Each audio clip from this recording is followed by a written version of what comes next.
وَلَقَدْ يَسَّرْنَا الْقُرْآنَ لِلذِّكْرِ فَهَلْ مِن مُّدَّكِرٍ۔ بسم اللہ الرحمن الرحیم۔ آج انشاءاللہ تعالی العزیز ہم قرآن مجید کے 24ویں سپارے کا مطالعہ کرنے جا رہے ہیں۔ اس میں سب سے آغاز میں اللہ رب العزت نے دو لوگوں کو سب سے بڑا ظالم قرار دیا۔ ایک وہ آدمی جو اللہ کی ذات پر جھوٹ باندھے کہ اللہ نے ایسا فرمایا ہے حالانکہ ایسا نہ کیا ہو، اللہ نے مجھے نبی بنایا ہے حالانکہ جھوٹا نبی ہو، اور دوسرا جو اللہ نے کہا ہے اس کی تکذیب کر دے، اللہ کی ذات پہ جھوٹ باندھے یا اللہ کی بات کو جھٹلا دے۔ اب اس کے اندر دو پہلو ہیں۔ سب سے پہلے فرمایا فمن اظلم، اس سے بڑا ظالم کون؟ ممن کذب علی اللہ، جو اللہ کی ذات پہ جھوٹ باندھے یعنی جھوٹی بات کا یا جھوٹی نبوت کا دعویٰ کر دے۔ اگر کوئی سچا نبی ہے تو وَكَذَّبَ بِالصِّدْقِ إِذْ جَاءَ، اس سے بڑا ظالم کوئی نہیں ہے کہ سچے نبی کا انکار کر دے۔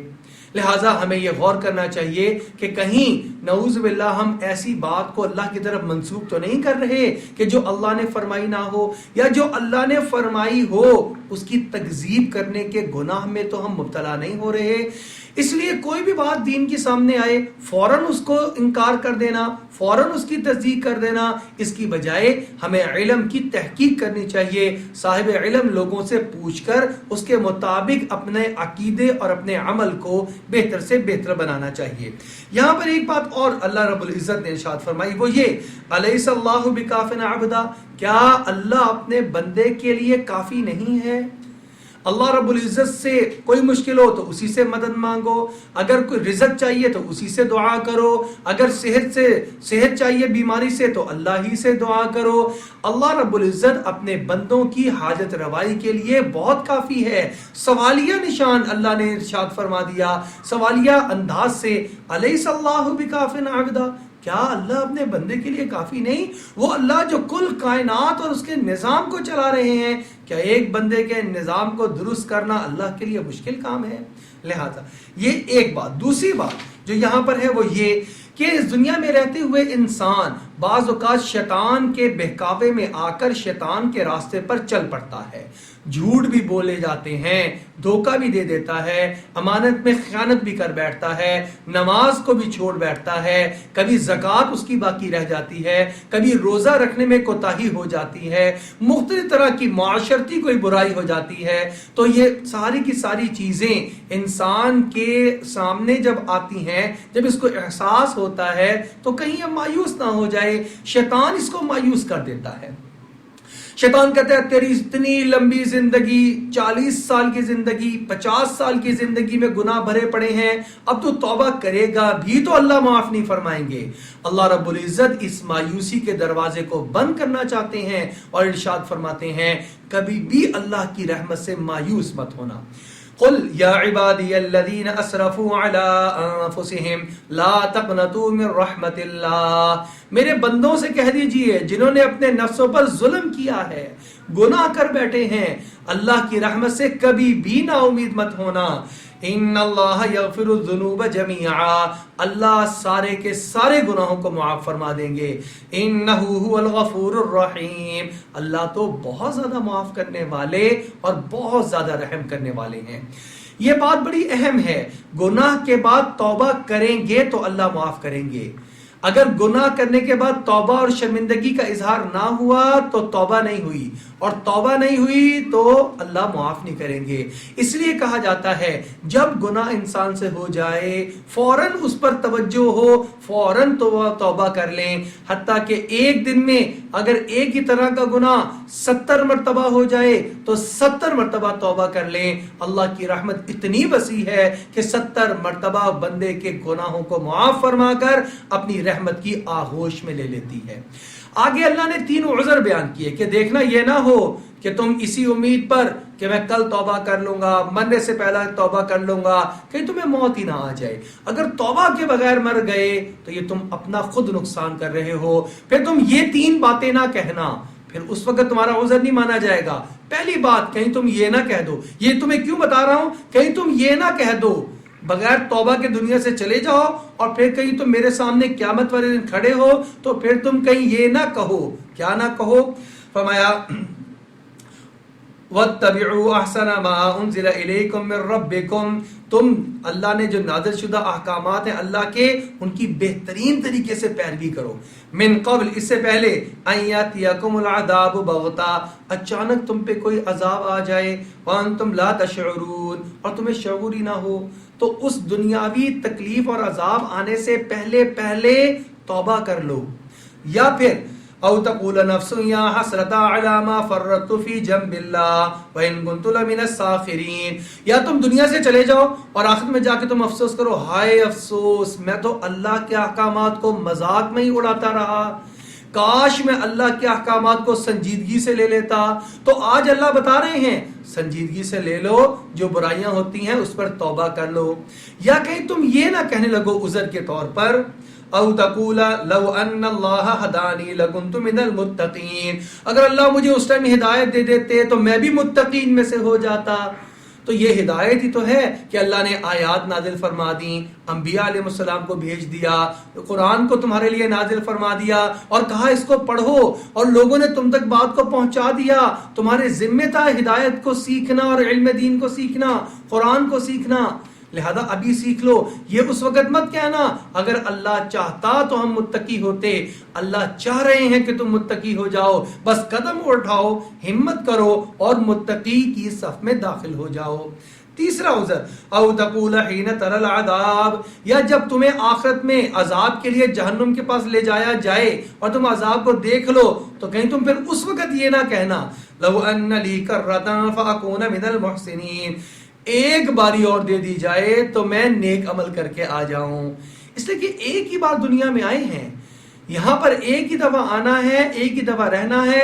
یہ تمہیں بتایا جا رہا ہے کہ آخرت میں تم اس سے غافل ہو کر اپنا نقصان نہ کر بیٹھو.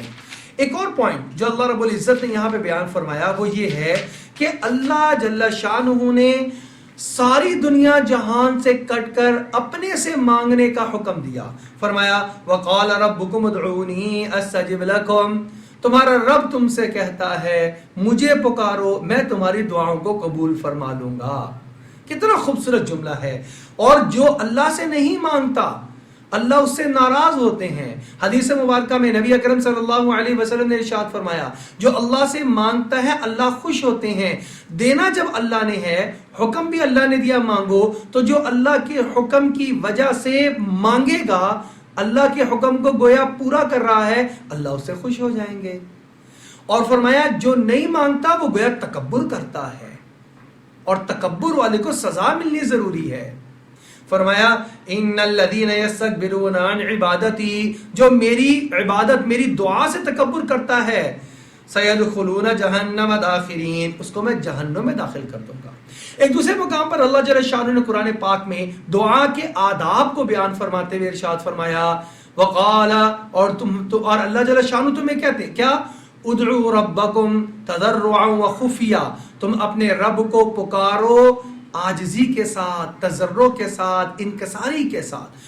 دعا مانگتے وقت عاجزی انکساری دکھانی چاہیے. اور ایک روایت میں اس کی تفسیر اس طرح آئی کہ رو کر اللہ سے دعا مانگنی چاہیے.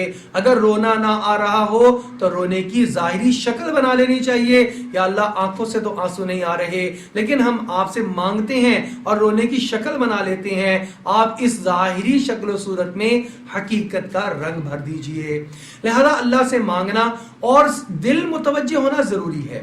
نبی اکرم صلی اللہ علیہ وسلم نے ارشاد فرمایا آدمی کی دعا قبول ہوتی ہے مگر جب وہ یہ خود کہنا شروع کر دے میں تو دعا کی تھی اللہ میری دعا قبول ہی نہیں کرتا. آپ نے بعض لوگوں کو دیکھا ہوگا جو یہ کہتے ہیں، کیا کہتے ہیں، میری تو دعا اللہ قبول ہی نہیں کرتے، اللہ پھر اس کی دعا کو قبول کرنا بند فرما دیتے ہیں. اور جو کہتا ہے میری تو دعا اللہ ضرور قبول فرمائیں گے، تو اللہ اس کے گمان کے مطابق اس کے ساتھ معاملہ فرماتے ہیں اور اس کی دعا کو قبول فرما لیتے ہیں.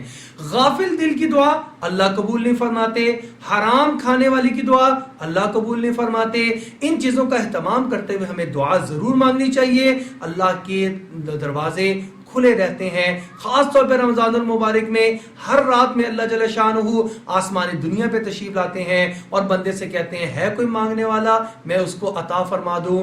رزق مانگے رزق مل جائے، صحت مانگے صحت مل جائے، تکلیف میں مبتلا ہے وہ اللہ سے مانگے اللہ اس تکلیف کو دور فرما دیں.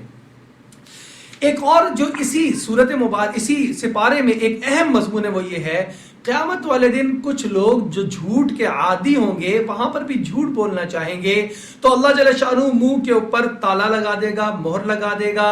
انسان کے اعضاء اور جوارے خود بتائیں گے کہ ان ہاتھوں سے کیا کیا برے کام کیے گئے، ان کانوں سے کیا کیا بری باتیں سنی گئیں، اس زبان سے کیا کیا باتیں بولی گئیں، جھوٹ کی، غلط بات، آنکھوں نے کیا کیا گناہ کیے۔ اللہ جل شانہ خود ارشاد فرما رہے ہیں، فرمایا کہ یہ انسان ایک وقت آئے گا، حتی اذا ما جاؤہا شہد علیہم سمعہم، آدمی پر اس کے اپنے کان گواہی دیں گے، وَأَبْصَارُهُمْ، اس کی آنکھیں اس کے خلاف گواہی دیں گے، وَجُلُودُهُمْ بِمَا كَانُوا يَعْمَلُونَ، اس کی جلد بتائے گی کہ یہ کیا عمل کرتا رہا۔ سورہ یاسین کے اندر اس سے بھی زیادہ وضاحت سے، الْيَوْمَ نَخْتِمُ، آج کے دن ہم مہر لگا دیں گے تمہارے منہوں پر، اور ہم کلام کریں گے، ہم سے کلام کریں گے تمہارے ہاتھ، تمہارے پیر، اور وہ گواہی دیں گے۔ عجیب نظام ہے اللہ رب العزت کا۔ انسان کی زبان تو جھوٹ بول سکتی ہے، لیکن اس کے اعضاء اور جوارے کیسے جھوٹ بولیں گے؟ پھر ایک حدیث مبارکہ میں اس کی تشریح بھی آتی ہے کہ انسان حیران ہو کر اپنے ہاتھ پاؤں کی طرف دیکھے گا، پیر جس گناہ کی طرف لے کے چلا ہے انسان ان پیروں کو اور اس کے ذریعے سے چلا ہے، یہ پیر گواہی دیں گے، یا باری تعالیٰ یہ چوری کی طرف چلا تھا، یا باری تعالیٰ یہ ڈاکے کی طرف چلا تھا، یا باری تعالیٰ یہ کسی بدکاری یا برے کام کی طرف چلا تھا، یہ شراب پینے کی طرف، یہ نشہ کرنے کی طرف، یہ کسی زناکاری یا بدکاری کی طرف چلا تھا۔ یہ ساری چیزیں پورے اعضاء و جوارے اس کے خلاف گواہی دے رہے ہوں گے۔ انسان عاجزی کے ساتھ ان کو پوچھے گا کہ تم میرے خلاف گواہی کیوں دے رہے ہو؟ تم تو خود میرا حصہ ہو، اور تمہارے ہی آرام، آسائش اور لذت کے لیے تو میں نے یہ گناہ کیا تھا۔ تو وہ سب کہیں گے ہم اس وقت میں تیرے تابع تھے، اس وجہ سے جیسے تو ہمیں استعمال کرتا تھا ہم مجبوراً ہو جاتے تھے۔ آج ہم اللہ کے سامنے کھڑے ہیں، ہم پوری بات درست طریقے سے بتائیں گے۔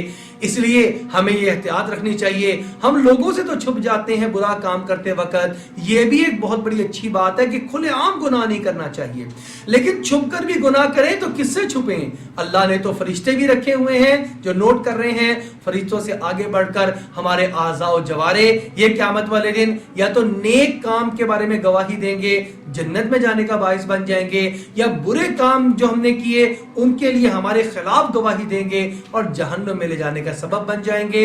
اللہ رب العزت سے دعا ہے اللہ ہمارے سمجھ اور عقل کو، ہمارے دل کو وسوسوں سے پاک فرما دے، اور ہمارے اعضاء و جوارے کو نیک اعمال کرنے کی توفیق دے دے اور برے کاموں سے اجتناب کرنے کی توفیق دے دے۔